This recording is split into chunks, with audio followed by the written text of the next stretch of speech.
Ako imate mali prostor oko kuće, a želite da postavite baštu, a pritom imate velike želje, postoji idealno rešenje za vas. U pitanju su setveni grmovi. Ono što je prednost setvenih grmova jeste da ne zavise od orijentacije, zato što su u pitanju krugovi, mogu da se postave i na nagibu. U njima i na njih stane jako mnogo kultura i upravo u ovoj epizodi ćete videti koliko kultura možete uzgojiti na jednom ovakvom grmu. Setveni grmovi nisu rezervisani samo za male površine. Njih možete da iskoristite i ako imate neke ćoškove u bašti koje ne možete nikako da iskoristite postavljajući ovakve pravolinijske sisteme. Jer ovi kružni sistemi nisu samo mesto koje može zaista puno da vas nahrani. Oni su i estetski lepi sistemi zato što zaista mogu da dođu kao neki ukras u vašoj bašti. Mnogo sam kultura uzgojila upravo ovim grmovima. Vi možete da pratite na kanalu da ima zaista jako mnogo ovakvih setvi, ali u ovoj epizodi pokazujem vam nešto potpuno drugačije. Predkulture, glavne kulture, postkulture, kako jedan ovakav grm može da da izobilje za jednu malu baštu. Velika prednost ovih grmova jeste što su oni mali. Dakle, najveća širina jeste zapravo prečnik 120 cm. Možete da pravite manje grmove, ne savjetujem da pravite veće. Mogu se postaviti sa mnogo manje materijala. Dakle, treba vam malo materijala i malo vremena da ih postavite, a vidjet ćete već jako mnogo kultura možete posejati. Zatim, oni se postavljaju na ledini, jednako kao permamodeli. Dakle, sada zamislite situaciju. Imate mali prostor oko vaše kuće. Imate želju da uzgojite mnogo kultura. Možete da postavite nekoliko ovakvih grmova odmah sada kada pogledate ovu epizodu na ledini. Treba vam nešto od materijala što ću vam pokazati u daljem toku epizode i vi već odmah možete da obavite setvu raznovrsnih kultura. Pogledajte, ja sam iskoristila prostor ispod ove šljive i napravila jedan grm. Dakle, vi grmove možete na bilo kom prostoru da ubacite, da uglavite, da iskoristite neki višak prostora u bašti i za njih vam je potrebno manje materijala, kao što sam rekla. Dakle, početak jeste svakako ledina koju ćete pokositi i na nju stavljate kabasti materijal. Na tom principu su postavljeni ovi grmovi i za njih je potrebno zaista jako malo vremena. Prvi korak kod uslojavanja grmova jeste da izaberete površinu. To je uvek, kao što vidite kod mene, to je travnjak koji se nalazi ispred bašte. Ja se nekako širim ispred i iza bašte. Ako ima trave, jer trava već sada kreće da raste, prvo ćete pokositi tu travu da bude što ravnije. Onda ćete staviti kabasti materijal. Kabasti materijal može da bude bilo šta što je kabasto. Vidite, ovo su recimo grane paprika. Zatim ovdje imam suncokrete koje sam samo pokidala i uvila u krug. Ono što je najzanimljivije, to se sve nekako uvija u krug. Lomite ih da napravite oblik kruga. Širina grma, kao što sam rekla, ne sme prelaziti 1,20 m, mogu biti samo manji grmovi. I verujte mi da i onaj mali grm koji je u prečniku 80 cm može da primi jako mnogo kultura. Samo je potrebno budete kreativni. U prošloj sezoni na grmovima sam uzgojila tikve, tikvice, krastavce, visoke boranije, niske boranije. Dakle, jako mnogo kultura, naravno krompir i batac se podrazumijevaju. Mnogo kultura sam uzgojila u mešovitoj sadnji i kao monokulture. Sada kada ste stavili kabasti materijal, recimo i borove iglice mogu biti kabasti materijal. Dakle, bukvalno sve što je ovako malo kabastije i to se stavlja kao jedan drenažni sloj, isto kao da uslojevate permamodele. Ja sam ovdje stavila kuhinski otpad preko kabastog materijala i na sve ovo ćete staviti 10 cm sena, klasično kao da se uslojava permamodel, ali grmovi trebaju puno da se nahrane. Dakle, treba vam malo samo više stajnjaka. Ako koristite granulirani stajnjak na ovaj grm koji je školskih 1,20 m širine, stavit ćete 10 šaka granuliranog stajnjaka. Ako koristite bilo koji pregoreli stajnjak, stavit ćete 6 lopata stajnjaka. Zašto to radimo?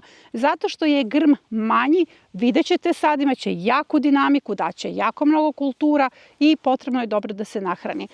Ukoliko ste stavili stajnjak, tu možete da iskoristite piljevinu, ponovo kuhinski otpad. To nije obavezno. Morate da znate da su permamodeli, generalno i ovi permagrmovi, mesto gde ćete da iskoristite višak vašeg organskog otpada, ne nužno da tražite od komšije piljevinu.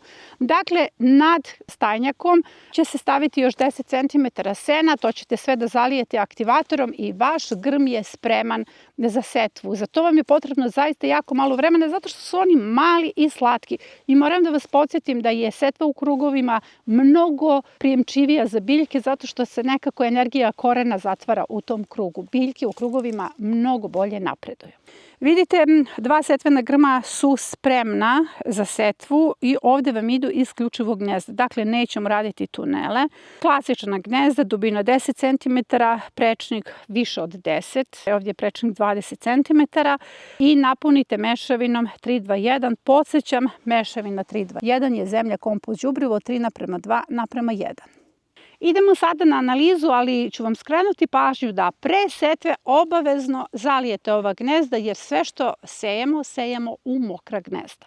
Ovo je analiza koja je spremna za 1 setveni grm i pogledajte koliko kultura ovdje ulazi. Naravno, mi ćemo sejati ono što se sada postavlja, u pitanju su predkulture, ali želim sada i slikovito da vam prikažem šta ćete sve od kultura uzgojiti na ovakvom jednom malom setvenom grmu.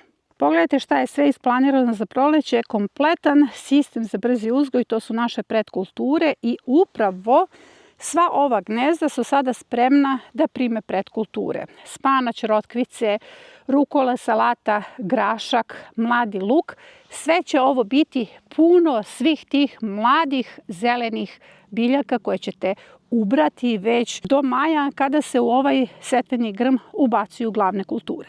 Ukoliko sada obavite setvu ovih predkultura, odnosno ukoliko obavite setvu u okviru ranoprolećne zone, vi ćete iskoristiti potencijal ovog grma. Zapravo, vi možete ovdje i da ubacite glavne kulture, ali glavne kulture se ubacuju za kontinent od 1. maja. Dakle, ovaj grm se može iskoristiti rentabilno. Ako imate sada predkulture, vi ćete njih ubrati, to će biti ujedno i zaštita za vaše glavne kulture. Imaćete jednu obilnu berbu, pogledajte koliko kultura ja planiram sada ovdje da posejem. I nakon toga kada njih oberete, vama je ovaj grm spreman da primi glavne kulture, već će se na neki način pripremiti i tlo koje se nalazi ispod ovog grma, omešat će naravno usled svih ovih mikrobioloških aktivnosti i kada ubacite glavne kulture, one će vrlo brzo napredovati jer je ovaj permamodel, odnosno permagrm spreman da primi glavne kulture. Kada oberete glavne kulture imate ozimu, setvu i sadnju ovde, na taj način potencijal jednog setvenog grma koristite maksimalno, jer potpuno je besmisleno da imate recimo samo glavne kulture na jednom mestu, a eto hipotetički imate malu baštu. Dakle, mala bašta mora da ima jaku dinamiku i ovaj grm ima dinamiku 7. Sada ću vam slikovito prikazati koje ćete sve kulture moći da uzgojite na samo jednom grmu. Ovo što vidite sada sejemo danas. Predkulture, odnosno ranoprolećnu zonu postavlja primorje od 1.2., kontinent od 1.3., planinu od 1.4. Te informacije ću stalno ponavljati kako bih vas motivisala da uđete i posejete predkulture. Ove predkulture trebaju hladnije vreme da bi uopšte dale svoje plodove. Ukoliko ih posejete kasnije, one će odmah procvetati, imat ćete veliki problem sa rotkvicama, spanaćem, rukolom, salata neće dati svoj maksimum, a grašak potencijalno napada i graškova muva ili pepelnica. Prema tome, budite mudri, kulture koje vole hladniji period posejete sada. Ajde sada vidite, ovo su kulture koje ćemo danas posejati, šta još sejemo na ovom permamodelu, odnosno permagrmu. Kada oberete ove kulture, ubacujete glavne kulture. Pogledajte koliko glavnih kultura stane na jedan ovakav grm.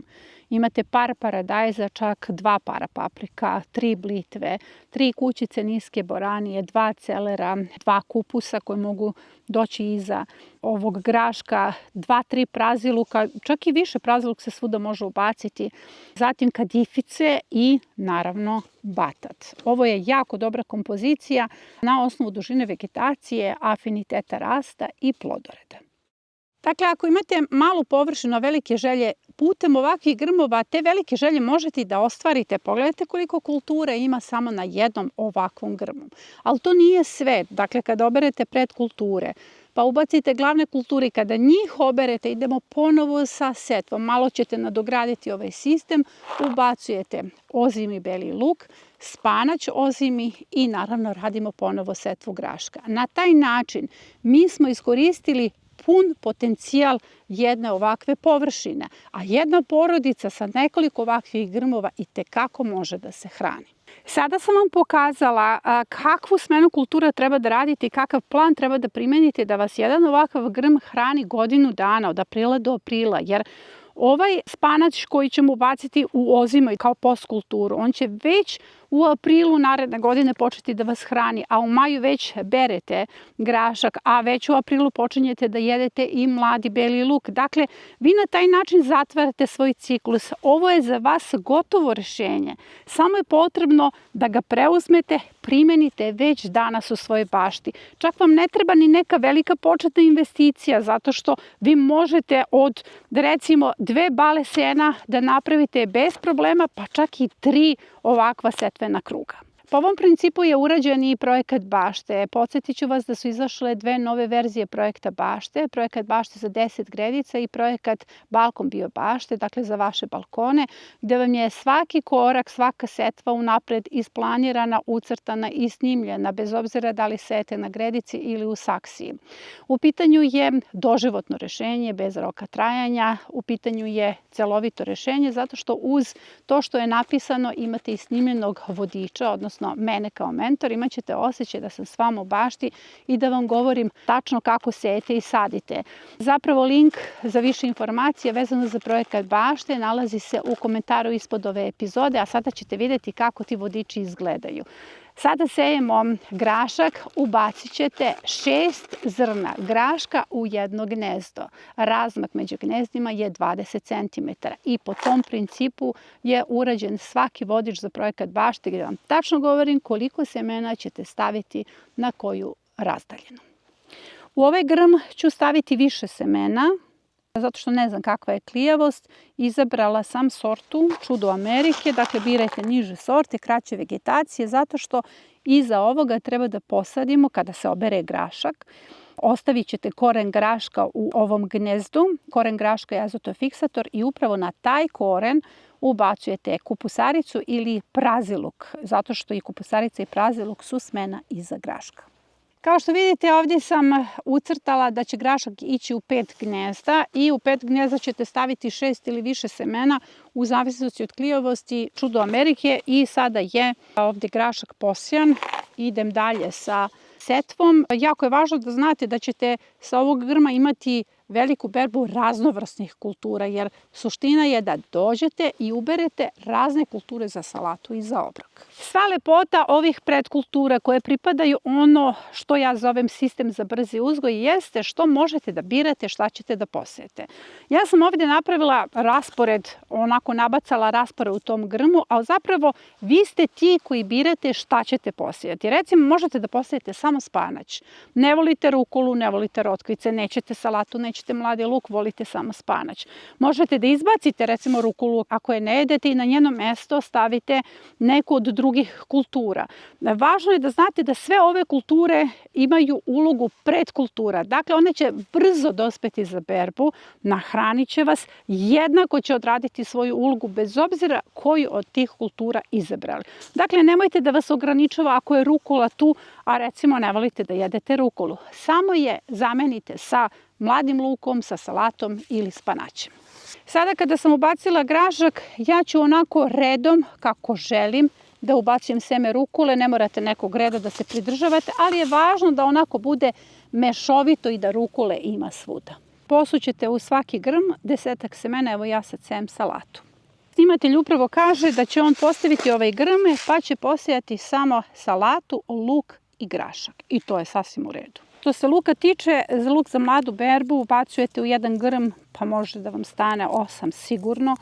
Ovo je malo krupnija lučica zato što je ovo izborak, ali lučice koje su sitnije, one vam mogu stati zaista u velikom broju jer su grmovi nešto veći.